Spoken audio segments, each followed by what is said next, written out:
অতিরিক্ত গতির জন্য বোলারের ছোড়া বল ধরতে পারেননি বাংলাদেশ দলের ফিজিও। ঘটনা না জেনেও বলে দেয়া যাবে বোলারের নাম Nahid Rana, the fastest, the furious. এর আগে আইসিসি যত ইভেন্ট ছিল পাদপ্রদীপের পুরো আলো কেড়ে নিতেন সাকিব আল হাসান। এবারের চ্যাম্পিয়ন্স ট্রফিতে লাইমলাইটটা নাহিদ রানার দিকে। যে পেসটা তিনি দেখিয়েছেন সেটা মুগ্ধ করেছে সবাইকে। ভারতীয় গণমাধ্যম কর্মীদের প্রায় সবারই আকাঙ্ক্ষার জায়গায় ছিলেন নাহিদ রানা। রানাকে নিয়ে একের পর এক ভারতীয় গণমাধ্যম কর্মীদের প্রশ্নের উত্তর দিতে হয়েছে অধিনায়ক নাজমুল হোসেন শান্তকে। বোঝাই যাচ্ছে রানার গতি দেশ ছাড়িয়ে মুগ্ধতা ছড়াচ্ছে বিদেশেও।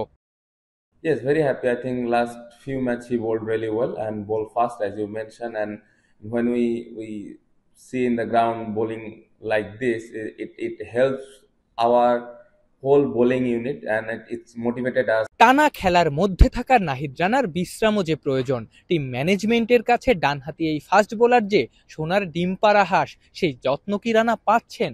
অবশ্যই বিপিএল এ অনেকগুলো ম্যাচ একটানা খেলেছে, বাট এখন মোটামুটি ঠিক আছে। ফিজিও এবং ট্রেনার খুব ভালো মতোই ওর ওয়ার্কলোডটা ম্যানেজ করেছে। ও যদি কালকে খেলার সুযোগ হয় অবশ্যই আমার মনে হয় ফ্রেশই থাকবে এবং মোটামুটি ভালোভাবেই ও খেলার জন্য প্রস্তুত।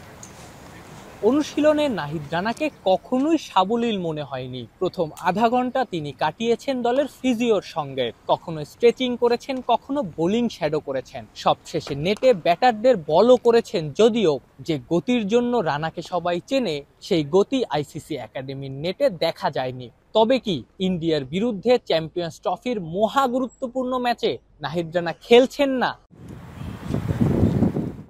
আফনান পিয়াল, যমুনা স্পোর্টস, দুবাই, সংযুক্ত আরব আমিরাত।